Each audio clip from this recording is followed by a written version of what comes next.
विधानसभा अध्यक्ष विरोध में कांग्रेस पक्षर आगत अनास्था प्रस्ताव को आप समर्थन करा गत रात्रि एक गुरुत्वपूर्ण घटनाक्रम महाराष्ट्र में ईवीएम टांपरिंग अभियोग उपर इंडी मेंट सुप्रीमकोर्ट का द्वारस्थ होगा स्थिर कर कांग्रेस प्रमुख भूमिका नहीं जहाँकि दिल्ली विधानसभा निर्वाचन में कांग्रेस सह आप्र मेंट चर्चा को बल देता मात्र कांग्रेस सह मेंट न करने नहीं अरविंद केजरीवाल का सोशल मीडिया रे पोस्ट ए चर्चा रे विराम लगाई।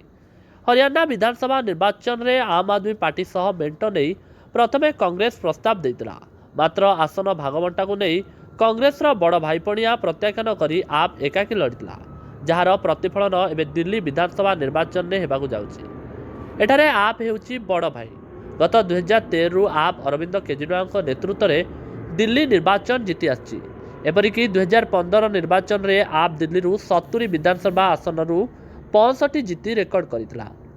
तेणु दिल्ली निर्वाचन कहा सहित बुझामणा न करने को चाहिए स्वाभाविक। गत लोकसभा निर्वाचन में आप और कांग्रेस मध्य मेंट होता दुई दल दिल्ली में 7टी लोकसभा आसन कौनसी जीति पारि नथिले मध्य बीजेपी को भल टक्कर देते। एथरक दिल्ली विधानसभा निर्वाचन स्थिति किछिटा भिन्न। आप्र दुई प्रमुख अरविंद केजरीवाल और तांको साथी मनीष सिसोदिया दुर्नीति अभियोग रे बहुदिन धरी जेल रे थिले। या छड़ा प्रदूषण और बहु स्थानीय समस्या नहीं दिल्लीवासी लगातार बहुत दिन धरी समस्या भोगुचंती जहाकु नहीं बीजेपी आक्रमण मुद्रा रे बड़ भूमिका नहीं। एपरि स्थल रे आगामी विधानसभा निर्वाचन जितिबा आप विशेषकर अरविंद केजरीवाल को पाई बड़ चैलेंज होई पारे।